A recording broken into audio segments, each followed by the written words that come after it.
साताऱ्याच्या वाई या छोट्याशा गावातून आलेली एक साधी स्वप्नाळू मुलगी आणि आज ती बिग बॉस मराठीच्या घरात स्वतःचा वेगळा ठसा उमटवताना दिसते। ही गोष्ट आहे अनुश्री मानेची, तिच्या संघर्षाची, तिच्या जिद्दीची आणि तिच्या स्टारडमची। चला तर जाणून घेऊयात अनुश्रीच्या त्या प्रवासाबद्दल, अनुश्रीच्या अनटोल्ड स्टोरी बद्दल। अनुश्री मानेचा जन्म 21 मार्च 2001 रोजी सातारा जिल्ह्यात झाला। पारंपरिक आणि मराठी कुटुंबात वाढलेली ही अनुश्री माने आणि तिच्या पर्सनॅलिटीमध्ये आजही तिच्या संस्कृतीचा गोडवा आणि साधेपणा दिसतो। लहानपणापासूनच तिला नृत्य, अभिनय आणि मॉडेलिंगची प्रचंड आवड। अनेक मुलींसारखीच तिची ही स्वप्न खूप मोठी होती, पण त्या स्वप्नांपर्यंत पोहोचण्यासाठी लागणारी मेहनत आणि चिकाटी तिच्यात लहानपणापासूनच दिसून येत होती। 2018 साली मिस टीन सातारा या स्पर्धेत ती दुसरी रनरअप ठरली आणि या यशामुळे तिचा आत्मविश्वास वाढला आणि तिने स्वतःला सिद्ध करण्याचा निर्धार अधिक मजबूत केला। त्यानंतर तिने सोशल मीडियावर आपला प्रवास सुरू केला। टिकटॉकवर व्हिडिओ बनवत ती लोकांसमोर येऊ लागली। सुरुवातीला तिच्या व्हिडिओना फारसा प्रतिसाद मिळाला नाही, पण अनुश्रीने हार मानली नाही। तिच्या प्रयत्नांमुळे हळूहळू ती लोकांच्या नजरेत येऊ लागली।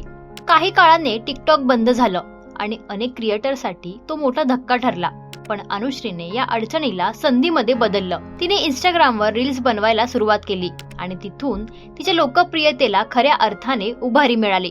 तिच्या अभिनय शैलीने आणि एक्सप्रेशन्सने ती प्रेक्षकांच्या मनात घर करू लागली। अभिनय क्षेत्रातही अनुश्रीने स्वतःची वेगळी ओळख निर्माण केली। अनुश्रीने मराठी म्युझिक इंडस्ट्रीतही नाव कमावलंय। 25 पेक्षा अधिक म्युझिक व्हिडिओमध्ये काम करत तिने स्वतःचा वेगळा स्टाईल आणि फॅन बेस तयार केला। तिच्या आयुष्यातील एक अत्यंत भावनिक आणि कठीण प्रसंग म्हणजे तिच्या वडिलांचं निधन। किडनी स्टोनच्या आजारामुळे तिच्या वडिलांचा मृत्यू झाला। ही गोष्ट तिने बिग बॉसच्या घरात सांगितली आणि हा प्रसंग ऐकून अनेक प्रेक्षकही भावुक झाले, कारण ग्लॅमरच्या दुनियेत चमकणाऱ्या चेहऱ्यांमागेही किती वेदना आणि संघर्ष लपलेले असतात याची जाणीव या घटनेतून झाली। आज अनुश्री सोशल मीडियावर एक मोठं नाव बनलीये। इंस्टाग्राम आणि युट्यूबवर तिचे लाखो फॉलोअर्स आहेत। सध्या ती बिग बॉस मराठी सीझन 6 मध्ये स्पर्धक म्हणून सहभागी झालीये। सुरुवातीला शांत आणि कमी बोलकी अशी वाटणारी अनुश्री आता तिच्या स्ट्रॅटेजी, माइंड गेम्स आणि परफेक्ट टायमिंगमुळे घरात वेगळी छाप उमटवते। ती अनावश्यक वाट टाळते, पण योग्य वेळी ती योग्य पाऊल उचलते, हीच तिची खासियत आहे।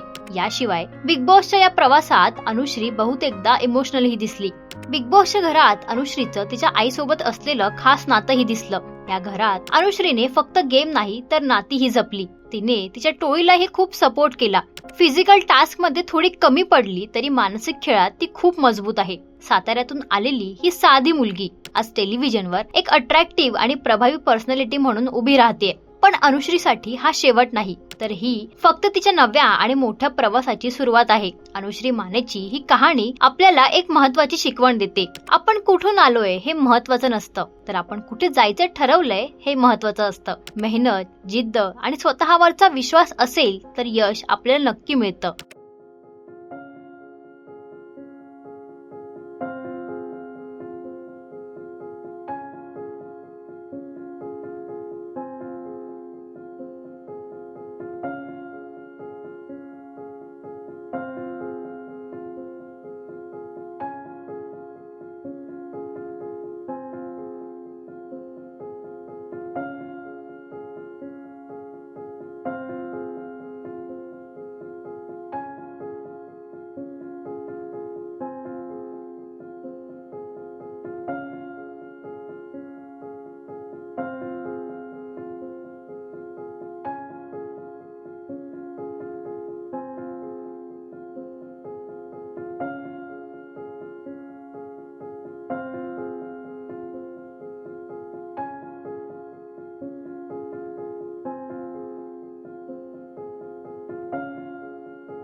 मराठी मनोरंजन सृष्टीमधील मालिका, चित्रपट, नाटक तसेच कलाकारांबद्दलच्या नवीन अपडेट्स जाणून घेण्यासाठी नक्की सबस्क्राईब करा इट्स मज्जा मराठी या आपल्या नवीन यूट्यूब चॅनलला.